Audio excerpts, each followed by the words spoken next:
remember what it was like 4 years ago when we stood here in January of 2018 and debuted the first film. And now we're back, Best Picture Oscar nomination, $1 billion later. What do you remember the most about that night? About that very night, premieres are always the moment where you obviously you unveil it to the world.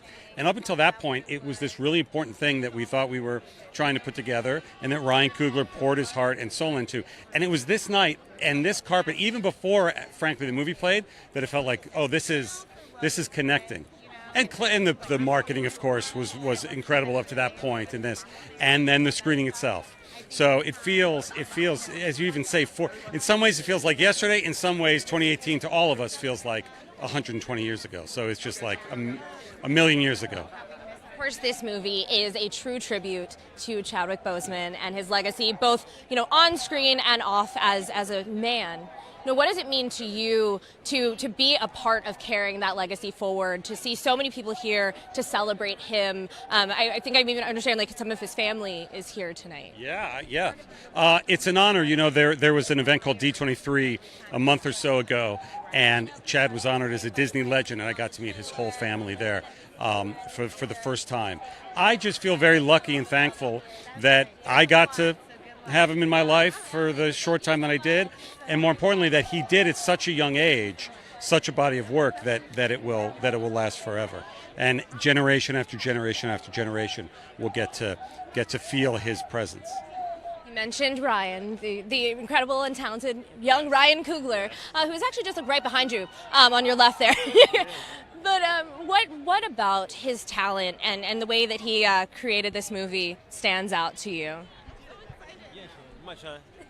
Oh my God. She's asking me, what about your talent? What was the question? Talent and the way that you created this movie stands out to you. I'm out of here, man.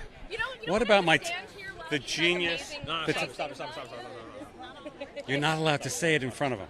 Humility comes to mind. No, he's one of the best people I've ever met, one of the best filmmakers I've ever, maybe the best person I've ever met. It's just hyperbole. It's just hyperbole, right? It's just hyperbole. But real talk. No, don't just turn it back on me. That's not the. She asked about you. Incredible producer. Incredible. Made a space for us on the first one, and made an even bigger space for us on this one. He didn't have to do that. So thank you, sir. Wait, I didn't have to do it? No, you didn't have to do that. You didn't have to. But thank 4 you, years sir. ago, the first movie, 4 years ago. Yeah. As you Anyway, he's the best. You already know that. No, truly the best. As you look ahead from tonight, obviously there are expectations, there are questions, there are secrets. What is your greatest hope for Wakanda Forever as the audience at home finally gets a chance to see it? I wanted to touch people the way the first film did, and I want them to really experience the multi-generational story that Mr. Coogler, has put together, and that there is an entire, and you've seen this in some of the marketing, I'm sure you've spoken to people, there's an entire other kingdom that we meet in this movie that has been at the core of the Marvel mythology since the late 30s with Namor.